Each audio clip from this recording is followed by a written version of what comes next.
अस्सलाम वालेकुम। आज हम बात करेंगे रिस्क मैनेजमेंट क्या है, रिस्क मैनेज कैसे करते हैं और ये रिस्क है क्या, मैनेज कैसे करना है।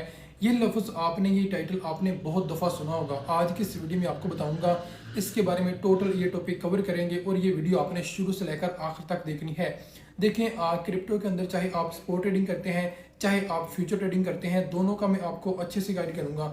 स्पॉट ट्रेडिंग के अंदर अगर आपके पास $1000 है, आपने किसी भी कॉइन को बाय करना है या आपने सेल करना है, तो आप अगर किसी भी कॉइन के अंदर अगर आप ट्रेडिंग करना चाहते हैं या आप प्रॉफिट बनाना चाहते हैं, अगर आपने XRP को बाय किया या सोल को बाय किया, अगर आपके पास $1000 है, अगर आपने एक ही प्राइस पर, यानी कि सोल अभी है $130 पे, अगर आपने सोल को एक ही प्राइस पर $1000 का बाय कर लिया, तो ये आपका रिस्क मैनेज आपने नहीं किया। इसको कहते हैं रिस्क मैनेजमेंट करना। किस चीज़ को? कि अगर आपने सोल को बाय करना है, स्पोर्ट में स्पोर्ट ट्रेडिंग करनी है, तो फर्स्ट ऑफ ऑल आपने अपने वॉलेट का 5% यूज़ करना है या आपने 10% यूज़ करना है।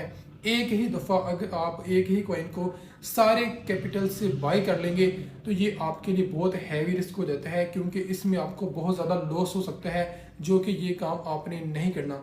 अब आपने अपने रिस्क को कैसे मैनेज करना है ताकि आपको लॉस ना हो, इस चीज़ को कहते हैं रिस्क मैनेज करना।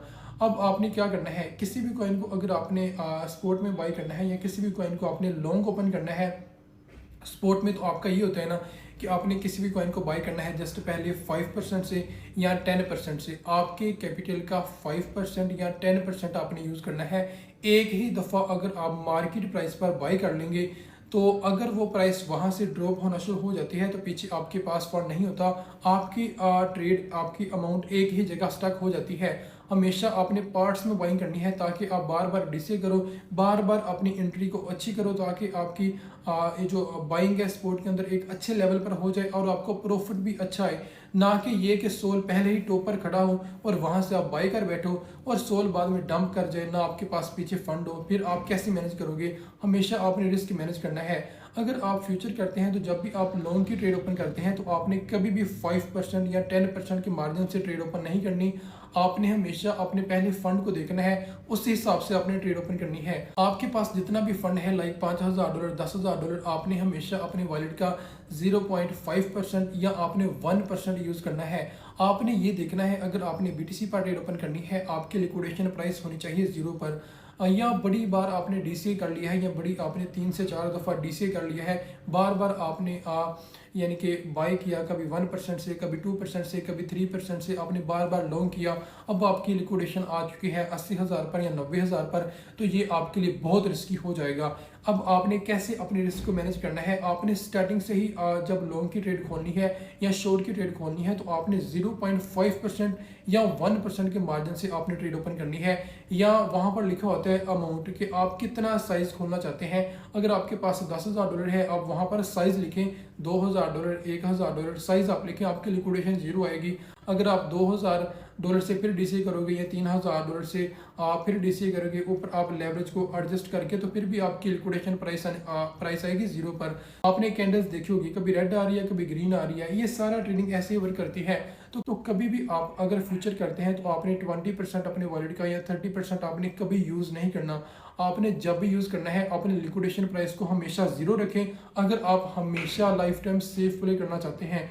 और अगर आप ऐसी सिचुएशन बन गई है कि मार्केट बार बार डंप करती है, बार बार मार्केट क्रैश हो रही है, तो फिर आपने दूसरी एंट्री करनी है, तीसरी एंट्री करनी है, ताकि आपकी BTC की प्राइस, अगर BTC है अभी 1 लाख पर, तो आपकी लिक्विडेशन प्राइस आ जाएगी 30,000 पर, 40,000 पर। फिर आपने वेट करना है, फिर आपने पेशेंस के साथ बैठे रहना है। एक दिन आएगा, वही आपकी जो ट्रेड लॉस में चल रही थी, वही इंशाल्लाह से अच्छे प्रॉफिट में आ जाएगी। कि अपना रिस्क मैनेज करें, क्या करें, ये करें, वो करें, ये सारी चीज़ें इसको कहते हैं कि आपने हमेशा रिस्क मैनेज करके ट्रेड ओपन करनी है, ताकि आप सारी चीज़ें पहले कैलकुलेशन करें कि अगर आपने BTC को लॉन्ग किया है 1 लाख से, अगर मार्केट आ जाती है 70,000 पर, तो आप पर क्या गुजरेगी।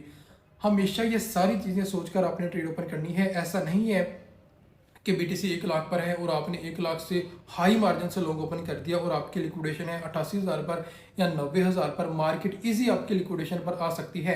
मे भी ना ही वहाँ से रिकवरी कर जाए, आपको अच्छा प्रॉफिट हो जाए, लेकिन इतना ज़्यादा रिस्क आपने नहीं लेना। हमेशा आपने सेफ प्ले करना है, अपना रिस्क मैनेज करना है। आपकी अगर आपने BTC को लॉन्ग करना है 1 लाख से, आपकी पहली दफ़ा लिक्विडेशन आनी चाहिए 0 पर। उसके बाद आप 3 से 4 दफ़ा DCA भी करें तो आपकी लिक्विडेशन 20 से 30 हज़ार पर आए, उसके बाद इससे ऊपर ना जाए। इससे अगर ऊपर जाएगी तो मैं समझूंगा तो भी आप रिस्क में हैं। हमेशा अपना रिस्क मैनेज क्या करें। आपको नहीं पता कि जब मार्केट डंप करती है, मार्केट के लिए 10 से 20 हज़ार डॉलर का डंप मैं कहता हूँ एक न्यूज़ आने पे इजी हो जाता है। तो जब भी आप ट्रेड ओपन करते हैं, आप ये ना सोचा करें कि मेरी लिक्विडेशन प्राइस 15,000 दूर है या 10,000 दूर है तो मैं सेफ हूँ। नहीं, आपने देखा लास्ट टाइम 11 अक्टूबर को क्या हुआ, मार्केट कैसे डंप करी, BTC 1,01,000 पर आ गया था। हमेशा आपसे कहता हूँ कि सेफ प्ले क्या करें। आपकी लिक्विडेशन 40 से 50,000 डॉलर दूर होनी चाहिए, ताकि एटलीस्ट अगर आपको मार्केट की और कंफर्मेशन मिल जाए कि मार्केट में वाकया और क्रैश होना है तो आप और फंड डाल के भी उसको मैनेज कर सकते हो। लेकिन पहले ही अगर आपने मार्जिन हाई यूज़ कर लिया है तो उसको मैनेज करना आपके लिए बहुत ज़्यादा मुश्किल हो जाता है। हमेशा सेफ प्ले किया करें। दुआ में याद रखें। अल्लाह हाफिज़।